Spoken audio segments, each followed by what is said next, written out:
안녕하세요. 오늘의 질문 강국진입니다. 오늘은 전세와 매몰 비용이라는 제목으로 이야기를 좀 해보겠습니다. 우린 이런 말을 자주 듣습니다. 월세는 너무 비싸고 전세금은 계속해서 올려주는 한이 있어도 돈이 모이는 것이니까 나는 꼭 전세로 살고 싶다. 전세 제도가 없었으면 서민들이 어떻게 집을 구했겠는가? 전세 제도는 서민들을 위한 것이다. 그런데 이런 말들이 정말 당연한 것일까요? 전에도 소개시켜드린 분이 있는데 다니엘 카네만이라고 2002년에 노벨 경제학상을 수상한 심리학자죠. 근데 카네만이 말한 프로스펙트 이론이라는 게 있습니다. 이것은 그 사물의 가치가 객관적으로 존재하는 것이 아니라 우리가 가진 기준점에 따라서 달라진다는 것인데요. 예를 들어서 이렇습니다. 어떤 사람이 두 개의 직장 중에 하나를 선택해야 한다고 생각합시다. A 직장과 B 직장이 있는데요. A 직장은 자유시간이 많은데 수입이 별로 좋지 않습니다. B 직장은 수입은 많은데 자유시간이 별로 없습니다. 그런데 아직 직장을 선택하기 전에 어떤 사람에게 A 직장과 B 직장이 거의 똑같이 매력적이었다고 하는 겁니다. 그런데 이 경우에 이 사람이 이제 선택을 했어요. 그래서 A 직장에 들어가기로 했습니다. 이전의 경제학 이론에 따르면 가치란 것은 객관적으로 존재하는 것이기 때문에 이 사람은 A 직장에 한번 들어갔더라도 B 직장으로 이적하는 데 있어서, 그러니까 B 직장으로 이직하는 데 있어서 별로 거부감이 없어야 됩니다. 왜냐하면 두 직장의 가치가 같으니까요. 그런데 카네만이 말하는 것은 사람의 가치 판단이 이렇지 않다는 겁니다.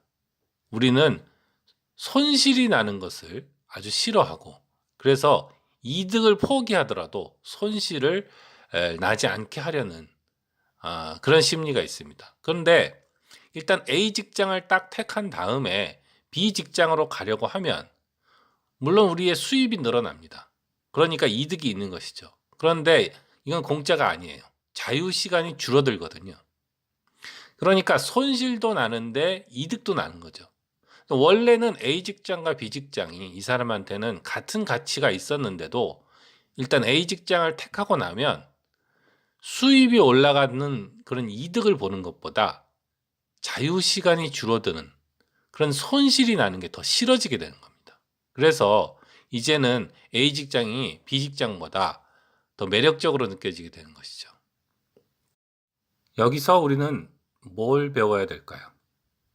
여기서 우리가 배울 수 있는 것은 우리는 매몰 비용을 잊어버리고 판단해야 한다. 이런 겁니다. 매몰 비용이라는 것은 이미 지불되어 되돌릴 수 없는 손실을 말하죠.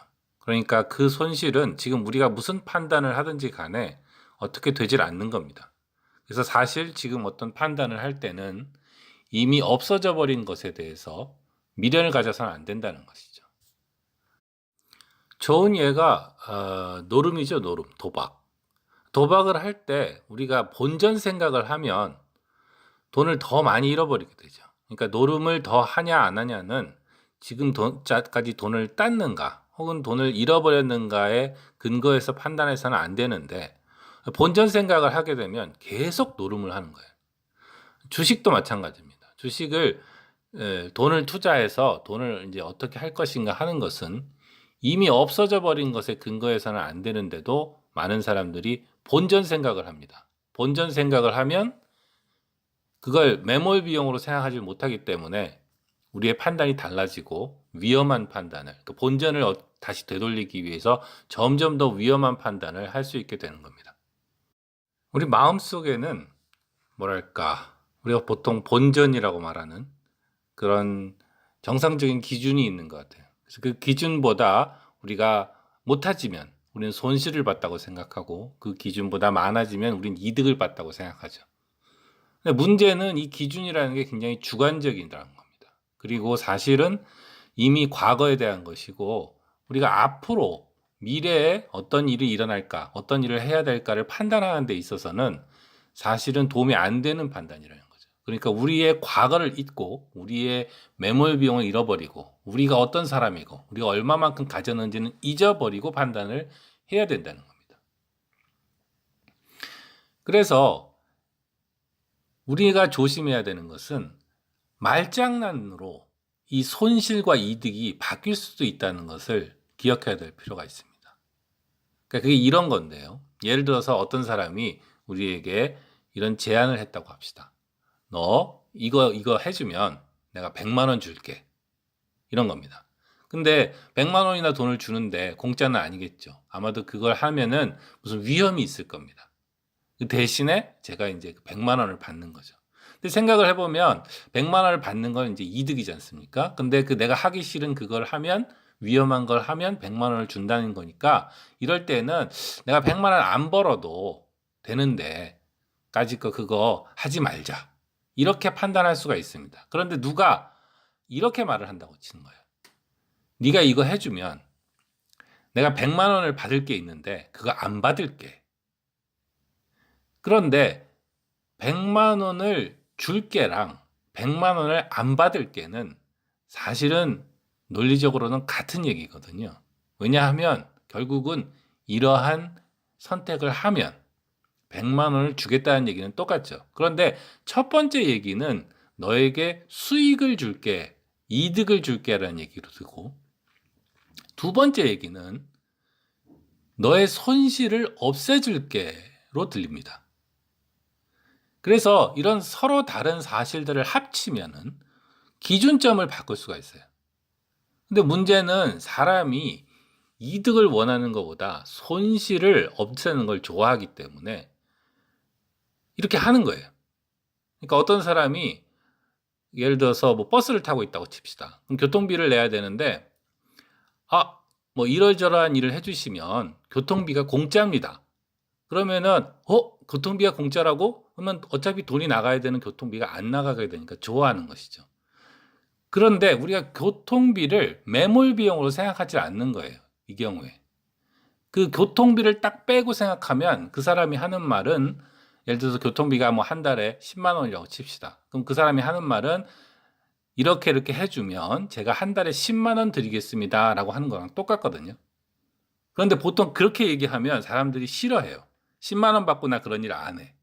그런데 이렇게 해주면 교통비가 공짜입니다라고 하면 훨씬 쉽게 그렇게 하겠다고 하는 겁니다. 왜냐하면 교통비라는 것은 그 손실이니까 손실을 싫어해서 손실을 없애주겠다고 하면은 훨씬 더 쉽게 그렇게 하겠다고 하는 것이죠. 근데 벌써 눈치를 채신 분도 있겠습니다만 오늘의 그 이야기의 제목이 전세와 매몰 비용이었죠. 그 이유는 우리가 전세와 월세를 비교하면 그 안에 들어있는 내용이 정확히 방금 말한 것과 같기 때문입니다. 그러니까 우리는 어디에 살든지 간에 월세를 내야 해요, 기본적으로는. 근데 전세라는 게 뭔가 하면 전세는 그 집주인한테 전세금이라는 돈을 빌려주면 그 집을 담보로 해서 그 월세를 안 받겠다고 하는 것이 전세입니다. 그러니까 제가 말씀드리는 것은 꼭 전세가 나쁘다는 건 아니지만 이렇게 하는 거예요. 어떤 사람이 우리한테 오는 겁니다. 제가 집이 있는데 이 집을 담보로 드릴 테니 우리가 3억만 빌려주세요 라고 한다고 치는 거죠. 이게 꼭 나쁜 건 아닌데 꼭 좋은 것도 아니죠. 그건 개인의 판단입니다. 어떤 사람들은 내가 무슨 그 전 재산이 3억인데 이 3억을 다른 사람한테 빌려줄 수가 있는가? 알지도 못하는 사람한테 위험하다. 나 안 한다. 이럴 수도 있죠. 이자 많이 준다고 전 재산을 다른 사람한테 빌려주는 사람 별로 없지 않습니까? 그런데 어떤 사람이 와서 내가 월세를 안 받을 테니 당신의 전 재산을 빌려주시오라고 하면 우리는 훨씬 더 쉽게 그러겠다고 한다는 것이죠. 그리고 그게 바로 전세제도라는 것이죠. 전세제도의 핵심은 결국은 담보대출이거든요. 보통 집주인이 큰 소리를 치지만 사실은 집주인이 돈을 빌리는 사람이고 세입자가 돈을 빌려주는 사람입니다. 만약에 은행이 돈을 훨씬 쉽게 빌려준다면, 얼마든지 빌려준다면 사실은 집주인들이 전세금을 받을 리가 없죠. 그냥 은행에서 돈을 빌리고 모든 사람한테는 월세를 받으면 돼요. 그런데 왜 전세를 하느냐? 돈을 은행에서 안 빌려주니까 그렇죠. 그러니까 은행에서 돈을 빌리는 대신에 전세금을 가진 세입자한테 돈을 빌리고 그 대신에 월세만큼을 지불하는 거예요. 그래서 월세와 그 두 가지가 서로 사라져서 이제 전세금을 주고 집을 빌린다라는 전세 제도가 된 것이죠. 자, 그럼 처음의 얘기로 한번 돌아가서 생각을 다시 해봅시다. 월세하고 전세를 비교하면 우리는 무조건 전세를 살아야 되는 걸까요? 또 전세 제도는 서민들을 위한 걸까요? 거듭 말씀드리지만 저는 무조건 전세가 나쁘다는 게 아닙니다. 전세가 좋을 수도 있어요. 단지 전세라는 것은 그 나름의 위험을 가진 그 판단인데, 그게 아까 말씀드렸듯이 어떤 심리학적인 그런 그 함정을 통해서 그 위험을 숨겨져 있을 수도 있다는 겁니다. 한국의 전세금 총액이 한 500조가 넘는다 그래요. 이 전세 제도라는 것은 결국은 한국의 부동산 시장에 이 500조 이상의 돈을 그 대출해준 그런 그 사적인 사채거든요. 사채. 근데 그 부동산 시장에 이런 엄청난 돈이 들어가면 부동산 가격이 오를까요? 안 오를까요? 당연히 오르죠. 만약에 그런 돈을 빌려주지 않았으면은 집을 살 수 없던 사람들이 이 돈을 빌려주니까 집을 사고, 집을 자꾸 살려 그러니까 집값이 올라가는 거거든요. 만약에 한국에 전세제도나 후분양제도 같은 게 없었으면 한국의 집값이 지금보다 쌌을 겁니다. 이만큼 돈이 올라갈 수가 없죠. 왜냐하면 돈이 그만큼 들어가질 않으니까요. 그런데 이런 걸 생각하면 전세 제도가 마치 돈 많은 사람들이 가난한 사람들을 돕기 위한 제도고 서민만을 위한 제도고 이렇게 생각하는 것은 큰 오해라는 것을 알 수 있습니다. 이거는 그런 게 아니죠. 왜 돈을 빌려주는 사람이 이득을 보는 거라고 생각합니까? 거기 위험이 하나도 없었으면 당연히 은행이 돈을 빌려주죠. 위험이 있으니까 은행이 더 이상 돈을 빌려주지 않는 겁니다. 전세라는 것은 그러니까 일종의 위험한 투자인 겁니다. 그런데 위험한 투자가 꼭 나쁜 것은 아니거든요. 왜냐하면 안전하게만 살려고 하면 수익이 없으니까. 그러니까 예를 들어서 제가 전 재산이 10억인데 2억이나 3억을 위험한 투자에 넣는다는 것은 그렇게 나쁜 일은 아니죠. 왜냐하면 수익이 좋으니까요. 그런데 제가 전 재산이 1억인데 빚을 1억 더 내서 한 2억쯤을 위험한 투자에 넣는다고 합시다. 그럼 이건 굉장히 위험하죠. 왜냐하면 그거 하나 없어지면 지금 엄청난 일이 벌어지니까요. 그래서 결론적으로 말씀드리면 우리는 매몰 비용이라는 게 뭔지 그것을 잘 기억하면서 여러 가지 그 투자에 대한 판단을 해야겠습니다. 그리고 또한 전세와 월세라는 것이 어떤 것인가를 이런 매몰 비용의 측면에서 생각하면 좀 다르게 볼 수도 있다. 이런 말씀을 오늘 드렸습니다. 오늘의 질문, 오늘은 여기까지 하겠습니다. 강국진이었습니다. 안녕히 계세요.